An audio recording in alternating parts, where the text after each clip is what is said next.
Beyond Stillness, Stories After Stroke is made possible by our guests and tax-deductible donations from friends and listeners like you.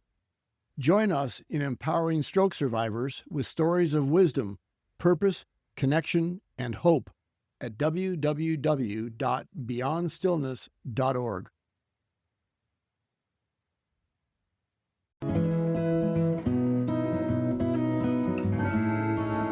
This week on Beyond Stillness, Stories After Stroke, guest Greg Graham, also known as AVM Superhero, shares his story entitled Death Taught Me How to Live. He shares about a moment in the hospital when his life flashed before his eyes and he felt total peace. This experience propelled his recovery and his relationships. He made major life decisions when leaving the hospital and rerouted his whole life. Thank you for joining us for part 1, Greg Graham's story.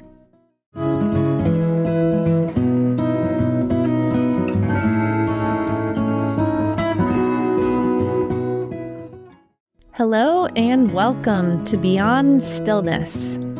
Stroke offers a powerful, life-changing shift in perspective.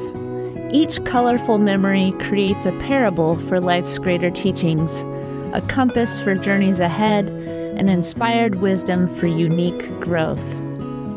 This radio show, Beyond Stillness, offers an hour of pause for storytelling and reflection. Ultimately, Beyond Stillness is a welcoming environment that reveres the moment beyond stroke's paralysis. Still moments unite humanity and divinity. I'm your host, Molly Bucola. Today's guest is AVM Superhero, also known as Greg Graham.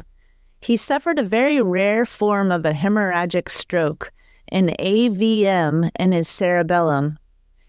He is the creator and organizer of AVM Superhero Care Package, and he hosts the Instagram show Death Taught Us How to Live. His story is an extension of that thought. It's entitled Death Taught Me How to Live. But before we begin with his story, we take a moment of pause. Understanding that stroke offers an opportunity for transformation. While we carry parts of our pre-stroke selves with us, we are transformed by such a life shift. We ask for hope and courage as we rewrite our own life stories. May we find strength and purpose in supporting one another. Here's Greg Graham's story. Within this story, I will tell you how I learned to recover physically and emotionally. Being in a relationship that has gone awry is hard enough. Now I had a stroke on top of it. The results usually turn into a breakup or a divorce. I had this scenario happen to me. I sought guidance from friends, family, and therapists, but none of them understood the rare dynamic, a young stroke survivor combined with marriage issues. They only knew how to deal with one, but not both of these together. My marriage ended in a divorce. In the process of recovering from a failed marriage and gaining control of my body, I have learned some important skills to help with both situations, and it all led back to me. Better yet, my inner thoughts. I still can't teach people how to gain control over their bodies after a stroke. But I am learning how to have a positive mindset to live a meaningful life. In this message, I will talk about healing after a divorce while recovering from a stroke. When I had my stroke, I was driving my Ram 2500 truck home from my RV transportation job in Indiana. I was at least 5 hours away from my home in Stockbridge, Georgia, without traffic. I usually call people to help pass the time while driving. This particular time, I was talking to my mother. We were talking about her church sister that also graduated high school with me. We were talking about how this woman had 2 strokes, and all of a sudden I started having an extreme headache. I told my mom I was in extreme pain, and I made a sound of agony, and she and her friends started praying for my life. My mom then told me to pull over and call 911. I had a feeling I was having an aneurysm rupture. I had a friend that survived one and told me how it felt, and this fit the bill to a T. In my mind, I thought I was saying goodbye to my mom for the last time. I just could imagine how she felt, having to let go of her baby and praying he would live. So I got off the phone and I called 911. After I told the 911 operator what was happening to me, she asked, "Do you want me to call anyone for you?" I gave her my then wife number. The 911 operator put me on hold to call my then wife. And when the 911 operator put me on hold, I went to a different place. Was it a hallucination or was it real? Only God knows. My life flashed before my eyes. And I went through all the people that I would leave behind. I was fine leaving everyone behind except my 2 daughters.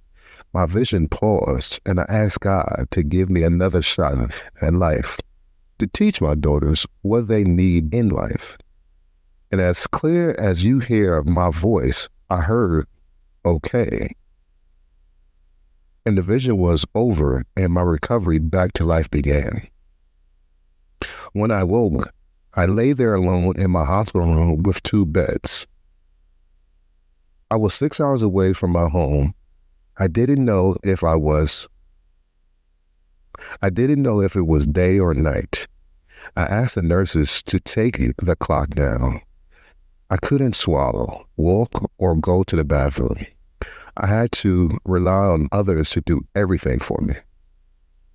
I wanted to go outside and experience Louisville, Kentucky. It was towards the end of the year, and I wanted to see how the holidays were celebrated. Instead, my treat at the time was a gift from the nurses, a piece of ice to swallow. Little by little, I realized this near-death experience left half of my body stiff and in pain. Even though I was confused and devastated, I felt a new urge to travel the world, meet people, and experience new things. I realized in that moment I had a new chance at life. I thought, if I get out of this room, I want to see the world. All these thoughts rushed into my head, and I envisioned a new life, a full life, my life. One thing gnawed at me. I realized my wife wasn't going to be a fitting companion for this new life. During a stroke, I had a vision of sorts. When I felt I was going to die, I didn't have any insecurity, no hatred, no jealousy. I felt at peace. Death felt welcoming. But when I thought about my marriage, all these negative emotions came rushing in. I realized I needed to let go, for her and for me. I felt if these negative emotions wasn't around when I was at death's door, why should I live with them now? I decided that it would be best for us to go our separate ways so she could find her happiness, her peace, the love of her life, and I could do the same. My thoughts were, who wants to be a caregiver for someone they don't love anymore? Imagine your brain is still rebooting and trying to relearn how to walk, how to grip with your left hand, how to swallow. At points, maybe you are even delusional. At the same time, your spouse just wants to be with you, the person that you were before the stroke. By this time, I knew my life had shifted. This experience was so powerful. I knew I couldn't return to the life I had before. I wondered and weighed my options. Do I save my marriage or do I save my mental and physical health? This was a real question that I posed to myself. Now I was realizing that I needed to figure out how to live with a purpose and be honest with myself. Day in and day out for 6 weeks, no windows in the room, no clock on the wall, just 3 television stations. I lay there thinking, pondering, reflecting, problem solving, dreaming. What was going to come of my life? I was upset and happy at the same time. Happy that I was still alive and upset that I had to deal with my old life. I didn't want to live with any more lies. I wanted to live with purpose. The first thing I had to figure out was, what am I going to do with my failed marriage? How could I tell a person I had been with for over 20 years that it is time for us to go our separate ways? This was one of the hardest things I had to do in my life. At the time, I felt like an even bigger obstacle than recovering from my stroke.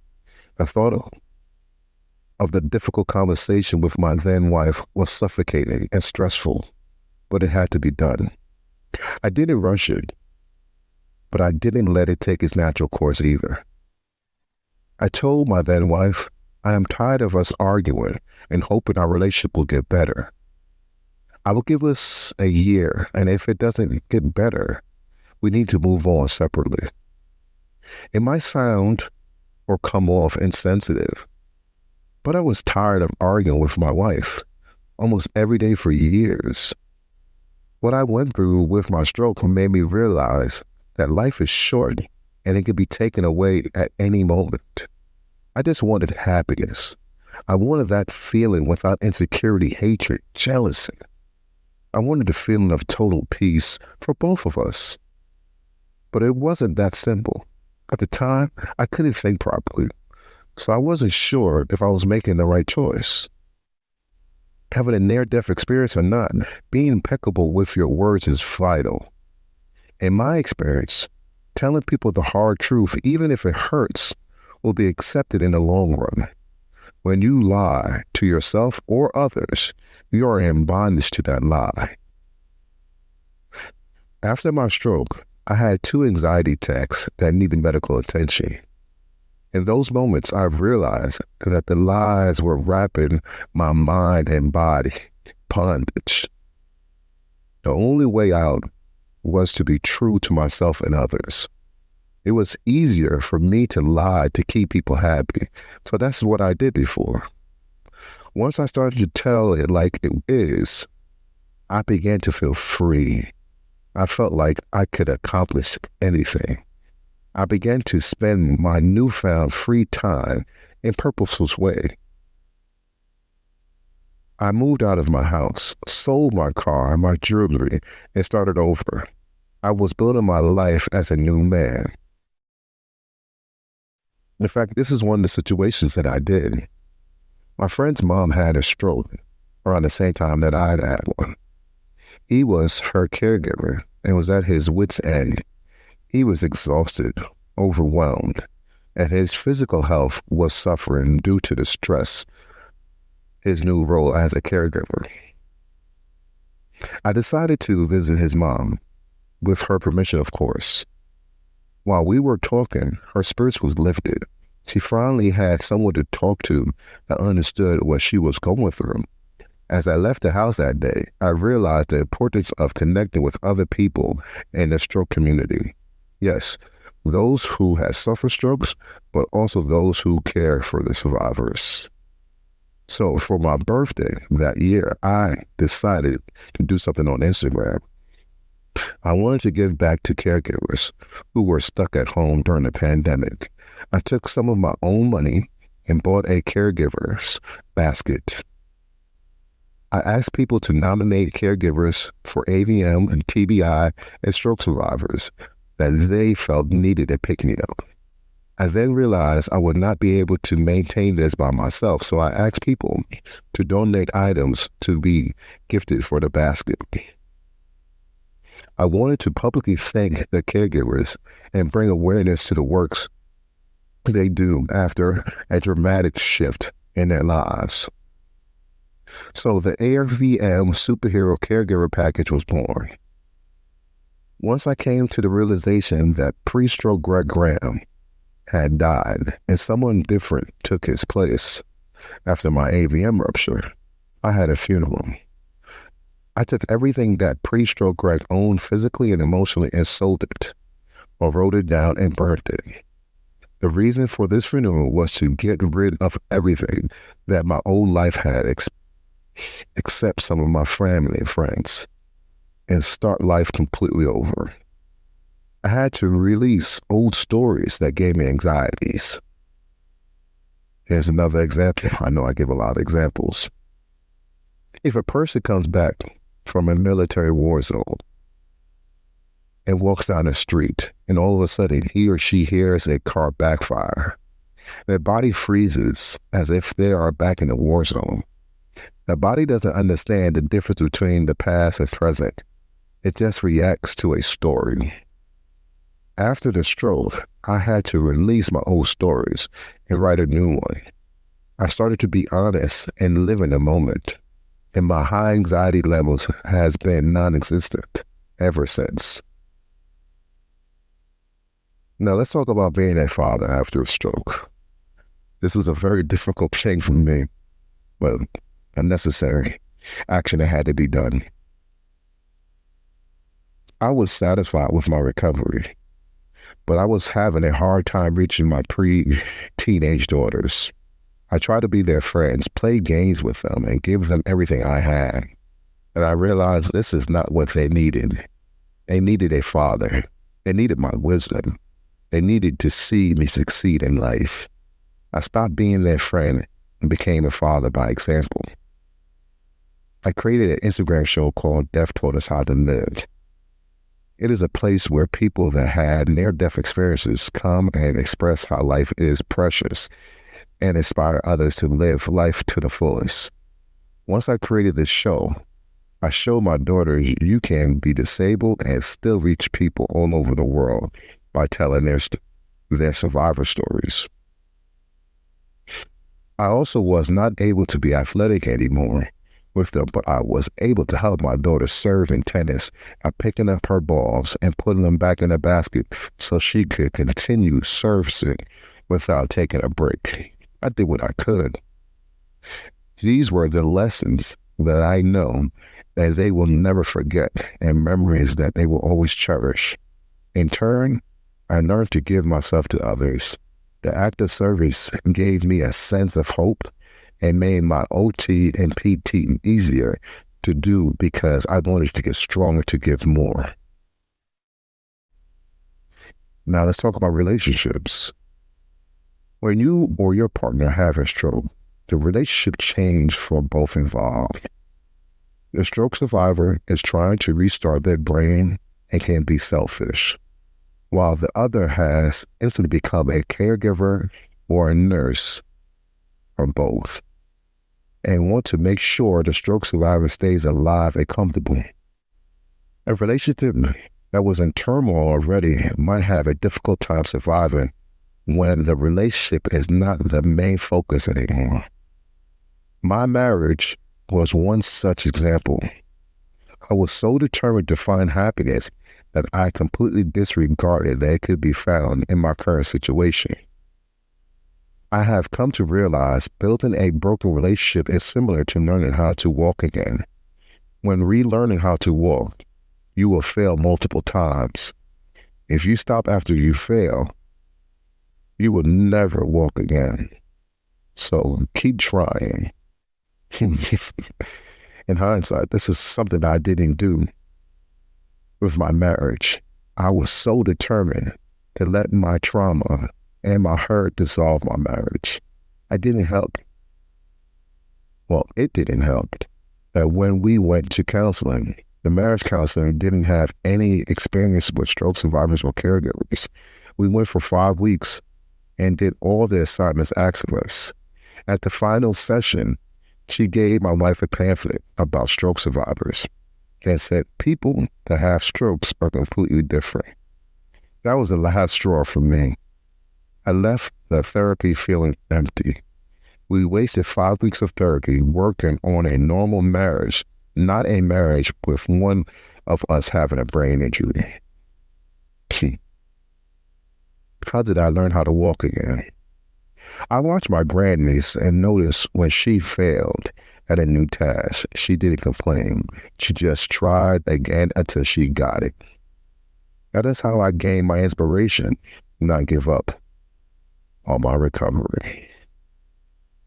In conclusion, I learned in order for me to find happiness, love, and a peaceful life, and to live up to the promise God promised or granted me, I have to, 1, have love and peace within myself. 2, live in the moment and not relive past traumas.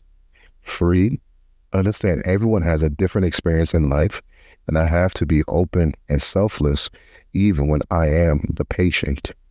And 4, not to be idle. My daughters are watching and learning from my actions and idleness. Thank you, Greg. Let's take a moment of pause, a moment of thanks for the connections that we've made, those people who have crossed our paths throughout recovery. A moment of thanks for people who have shared their story and have found a new perspective, a new purpose in life. May we listen to ways that we feel called to offer our support to other people. May we use our gifts and our talents to lift the community as a whole, as Greg has done. We give thanks.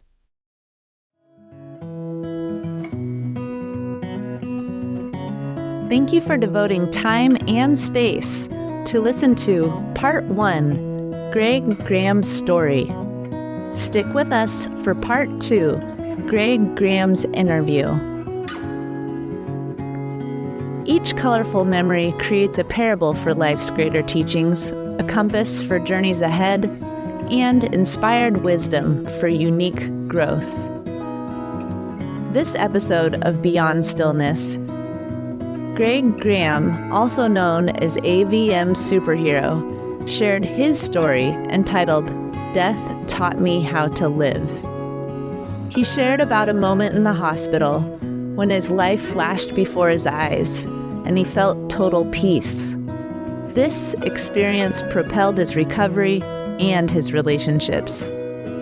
He made major life decisions when leaving the hospital and rerouted his whole life.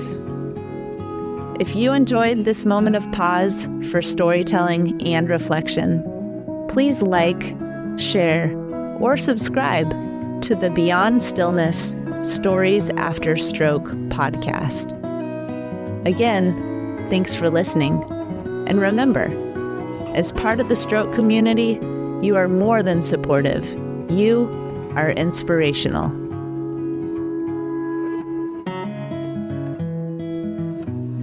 If you are part of the stroke community and have a story you'd like to share on the show, please contact us.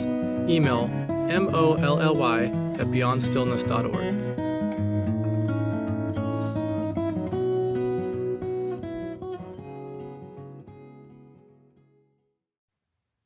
Beyond Stillness, Stories After Stroke is made possible by our guests and tax-deductible donations from friends and listeners like you. Join us in empowering stroke survivors with stories of wisdom, purpose, connection, and hope at www.beyondstillness.org. Another way to support is to like, share, or subscribe to our weekly show. Again, thank you for devoting time and space for this week's episode of Beyond Stillness, Stories After Stroke.